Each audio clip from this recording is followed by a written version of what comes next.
Hello friends, कक्षा 12 में पढ़ने वाले सभी छात्र एवं छात्राओं का मैं अपने यूट्यूब चैनल चक्र पांडे के LIC पर हार्दिक स्वागत एवं अभिनंदन करता हूं। बच्चों, बीमारी की वजह से मैं 2 दिन आपकी ऑनलाइन कक्षाएं नहीं ले सका। इसके लिए मैं आपसे क्षमा मांगता हूं। आज मैं आपको मोहनजोदड़ो, जिसको हड़प्पा संस्कृत भी कहते हैं, उसमें शिल्प उत्पादन के विषय में क्या जानकारी दी जा रही है, शिल्प उत्पादन कैसे होता था और ऐसे कौन कौन से क्षेत्र थे जहाँ से शिल्प उत्पादन के लिए जो भी पदार्थ आवश्यक थे उनको वे लोग प्राप्त करते थे, उसके विषय में मैं आपको जानकारी देना चाहता हूँ। साथ ही साथ ये भी बता देना चाहता हूँ कि जो कुछ भी मैं आपको पढ़ा रहा हूँ वो सभी मैटर हमारे डिस्क्रिप्शन बॉक्स में पड़े हुए हैं, आप वहाँ से नोट भी बना सकते हैं।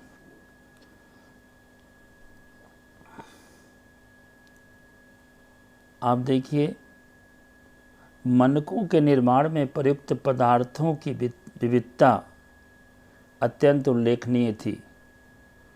कार्निलियन यानी एक सुंदर लाल रंग का पत्थर होता है, जैस्पर, स्फटिक, क्वार्ट्ज तथा सिलखड़ी जैसे पत्थर, तांबा, कांसा तथा सोने जैसी धातुएं तथा शंख, फयांस और पक्की मिट्टी सभी का प्रयोग मनके बनाने में होता था।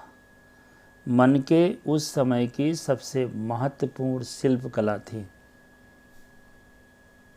इसलिए उसको विशेष महत्व दिया जाता था और उसके निर्माण में इन सभी चीज़ों का प्रयोग होता था। कुछ मनके 2 या 2 से अधिक पत्थरों को आपस में जोड़कर बनाए जाते थे और कुछ सोने के टोप वाले पत्थर के होते थे, यानी उनके ऊपर सोने का ढक्कन लगा रहता था। इनके कई आकार प्रकार होते थे, जैसे चक्राकार, बेलनाकार, गोलाकार, ढोलाकार तथा खंडित। कुछ को उत्कीर्णन तथा चित्रकारी के माध्यम से सजाया जाता था और कुछ पर रेखांकित उकेरे जाते थे, रेखा चित्र भी उकेरे जाते थे।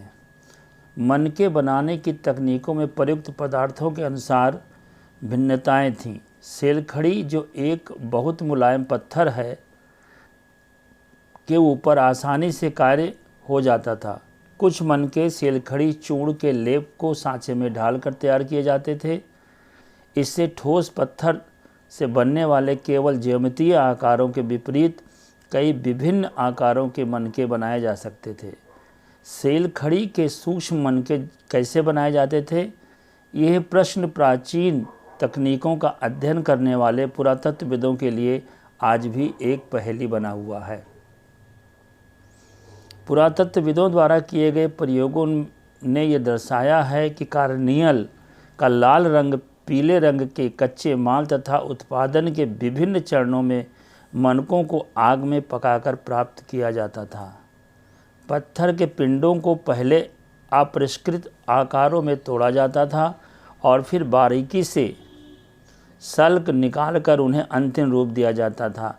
आज भी ऐसा ही होता है। आज भी जो भी चीज़ें हमारे सामने सुंदर तरीके से लाई जाती हैं, जैसे पत्थरों पर चित्रकारी करना, पत्थरों को उकेरना, पत्थरों पर तरह तरह के चित्रों को उकेरना, पॉलिश करना, घिसाई करना, आज भी ये सारी तकनीक है, लेकिन हम उसे दूसरे रूपों में देखते हैं। सल्क निकालकर उन्हें अंतिम रूप दिया जाता था, ये मैंने आपको बताया। घिसाई, पॉलिश और इनमें छेद करने के साथ ही ये प्रक्रिया पूरी होती थी। चन्हूदड़ो, लोथल और हाल ही में धोलीवीरा से छेद करने के विशेष उपकरण मिले हैं कि मनकों में छेद कैसे किया जाता था।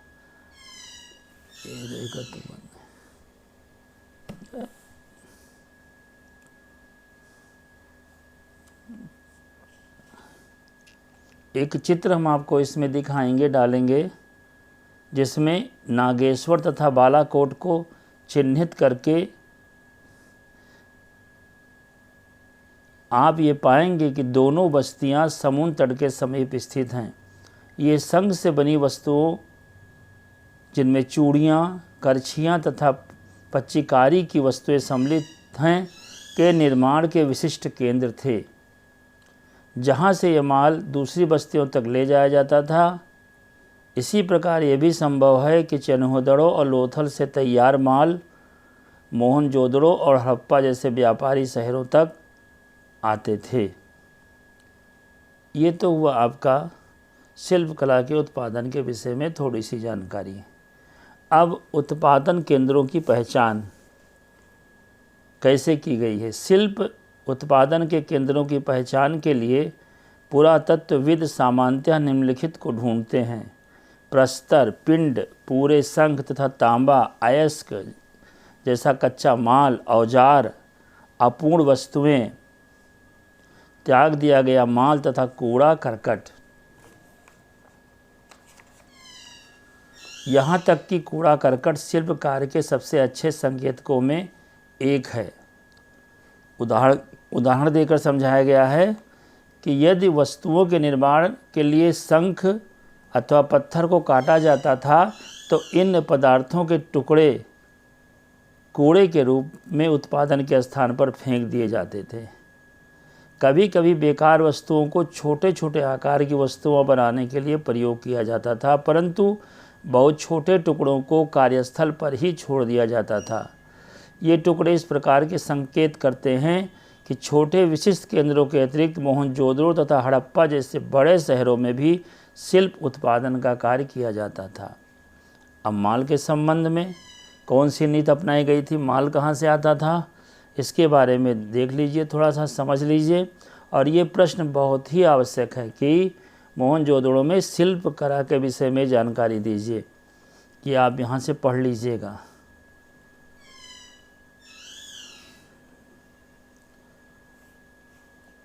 जैसा कि स्पष्ट है कि शिल्प उत्पादन के लिए कई प्रकार के कच्चे माल का प्रयोग होता था।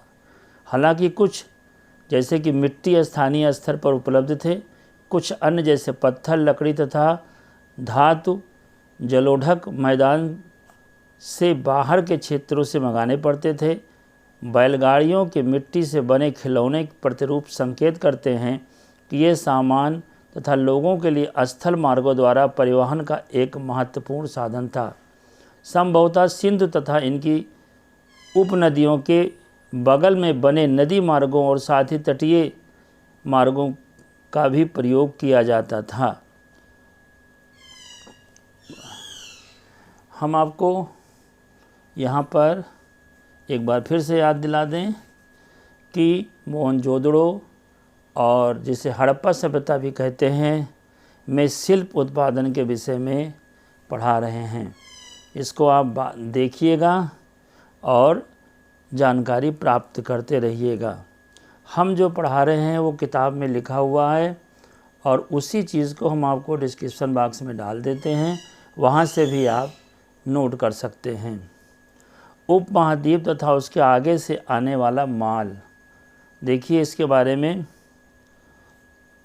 हड़प्पावासी शिल्प उत्पादन हेतु माल प्राप्त करने के लिए कई तरीके अपनाते थे, जैसे आज भी हम कई तरीके अपनाते हैं। उदाहरण के लिए उन्होंने नागेश्वर और बालाकोट में जहां शंख आसानी से उपलब्ध था बस्तियां स्थापित कर दी। ऐसे ही कुछ अन्य पुरास्थल सुदूर अफगानिस्तान में शोर्तघई, जो अत्यंत कीमती माने जाने वाले नीले रंग के पत्थर लार्जवर्द मणि के सबसे अच्छे स्रोत के निकट स्थित था, तथा लोथल जो कार्नियल, सेलखड़ी और धातु के स्रोतों के निकट था। कच्चा माल प्राप्त करने की एक अन्य नीति थी राजस्थान के खेतड़ी अंचल, वहाँ तांबे की चीज़ें मिलती थीं, तथा दक्षिण भारत में सोने की चीज़ें, वहाँ सोने की चीज़ें मिलती थीं, सोना प्राप्त होता था। जैसे क्षेत्रों में अभियान भेजना, इन अभियानों के माध्यम से स्थानीय समुदायों के साथ संपर्क स्थापित किया जाता था। इन इलाकों में यदाकदा मिलने वाली हड़प्पाई पुरावस्तुएं ऐसे संपर्कों की संकेतक हैं। खेतड़ी क्षेत्र में मिले साक्ष्यों को पुरातत्वविदों ने गणेश्वर जोधपुरा संस्कृत का नाम दिया है। इस संस्कृत के विशिष्ट मृदभांड हड़प्पाई मृदभांडों से भिन्न थे। यहाँ तक तांबे की वस्तुओं को असाधारण संपदा मिली थी। ऐसा संभव है कि इस क्षेत्र के निवासी हड़प्पा सभ्यता के लोगों को तांबा भेजते थे। सुदूर क्षेत्रों से संपर्क। हाल ही में हुई पुरातात्विक खोजें इंगित करती हैं कि तांबा संभवतः अरब प्रायद्वीप के दक्षिण पश्चिमी छोर पर स्थित ओमान से लाया जाता था। ओमान एक देश है, कंट्री है, वहाँ से तांबा मंगाया जाता था। इसकी खोज हाल ही में हुई है। रासायनिक विश्लेषण दर्शाते हैं कि ओमानी तांबे तथा हड़प्पाई पुरावस्तुओं दोनों में निकल के अंश मिले हैं, जो दोनों के साझा उद्भव की ओर संकेत करते हैं। संपर्क के और भी संकेत मिलते हैं। एक विशिष्ट प्रकार का पात्र अर्थात एक बड़ा हड़प्पाई मर्तबान जिसके ऊपर काली मिट्टी की एक मोटी परत चढ़ाई गई थी, ओमानी स्थलों में मिला है। ऐसी मोटी परतें तरल पदार्थों के रिसाव को रोकने के लिए होती थीं। आज हमें ये नहीं पता है कि इन पात्रों में क्या रखा जाता था, पर यह संभव है कि हड़प्पा सभ्यता के लोग इनमें रखे सामान का ओमानी तांबे से विनिमय करते थे, अर्थात लेन देन करते थे, साझा करते थे। तीसरी सहस्राब्दी ईसा पूर्व में दिनांकित मेसोपोटामिया के लेखों में मगान, जो संभव ओमान के लिए प्रयुक्त नाम था, यानी प्राचीन नाम में मगान कहा जाता था ओमान को, नामक क्षेत्र से तांबे के आगमन के संदर्भ मिले हैं, साक्ष्य मिले हैं। यहाँ मेसोपोटामिया के स्थलों से मिले तांबे भी निकल के अंश पर आधारित हैं। लंबी दूरी के संपर्कों की ओर संकेत करने वाली अन्य पुरातात्विक खोजों में हड़प्पाई मोहरें, ध्यान से सुनिएगा, हड़प्पाई मोहरें, बाट, पांसे तथा मनके शामिल हैं। इस संदर्भ में ये भी देखना महत्वपूर्ण है कि मेसोपोटामिया के लेख दिलमुन संभवतः बहरीन द्वीप, मगान तथा मेलुहा संभवतः हड़प्पाई क्षेत्र के लिए प्रयुक्त शब्द नामक क्षेत्रों से संपर्क की जानकारी मिलती है। यह लेख मेलुहा से प्राप्त निम्नलिखित उत्पादों का उल्लेख करता है: कार्नियल, लाजवर्द, मणि, तांबा, सोना तथा विभिन्न प्रकार की लकड़ियाँ।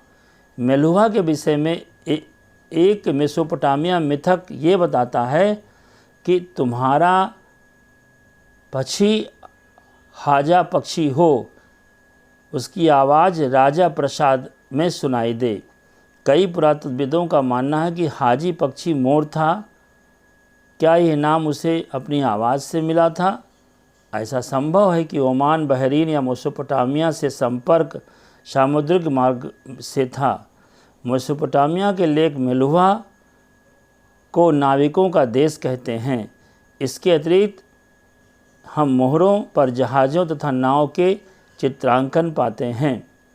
इससे हमें ये पता चलता है कि हड़प्पा सभ्यता में शिल्पकला क्षेत्र बहुत ही उन्नत अवस्था में था। ये न सिर्फ अपने देश से, अपने आसपास के क्षेत्रों से, बल्कि अपने देश के बाहर से भी माल का आयात करते थे और तरह तरह की चीज़ों का निर्माण करते थे। बच्चों, ये था शिल्प उत्पादन के विषय में जानकारी जो मोहनजोदड़ो की हड़प्पा संस्कृति के संबंध में है। ये एक पूरा प्रश्न है। ये न तो लघु उत्तरीय में न अति लघु उत्तरीय में बल्कि दीर्घ उत्तरीय के लिए आपको तैयार करना है, जिसमें प्रश्न हो सकता है कि मोहनजोदड़ो में शिल्प उत्पादन के विषय में जानकारी दीजिए। आज की जो शिक्षण कार्य ऑनलाइन है यहीं पर हम समाप्त करते हैं। कोरोना वायरस से अपने आप को बचाइए, घर से बाहर कम निकलिए और ज़्यादा से ज़्यादा ऑनलाइन पढ़ाई की तरफ ध्यान दीजिए। बहुत बहुत धन्यवाद।